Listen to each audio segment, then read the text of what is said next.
This podcast is part of a series of podcasts about employee participation in governance, and it's part of a mini-series within that series looking at Reinventing the Firm by William Davis.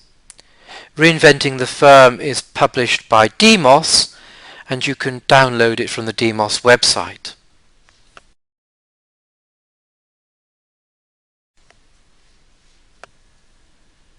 There's a well-known varieties of capitalism literature which divides the world's economies into liberal market economies like the United Kingdom and coordinated market economies like Germany.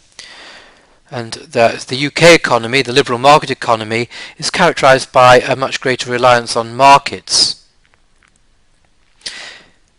It's long been acknowledged that this division is too simplistic, but Davies argues that it's more urgent than ever to avoid the straitjacket of this typology and to throw off the idea that there's just one variety of capitalism within the United Kingdom.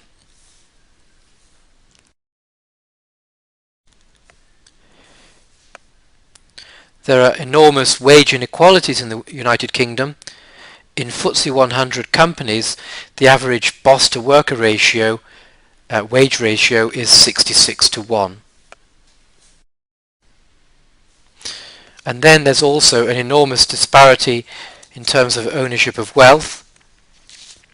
1/6 of the nation's assets are owned by just 3% of households, while the bottom 50% of the population together account for just 1% of the nation's wealth. So William Davis argues that the financial crisis that we're going through is an opportunity to rethink our system of capitalism and to address some of the inequalities I've just mentioned. I'm excited about the book because its central themes are the central themes also of my book. And Davis notes that we increasingly look to work as a source of personal fulfillment, and also that it's increasingly important that private sector firms acknowledge the contribution that they can make to the common good of society at large.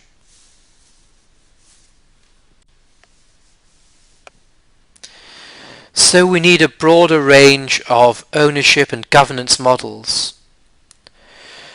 The search is on for innovative structures that will give greater meaning to work, that will be a source of ownership opportunities for all employees, and that will incorporate a public service ethos within private sector firms.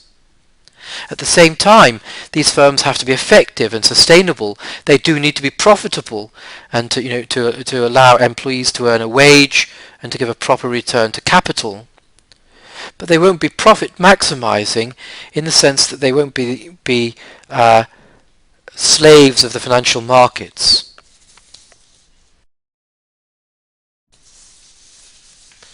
And I liked very much Davis's expression that private firms need to be imbued with public purpose.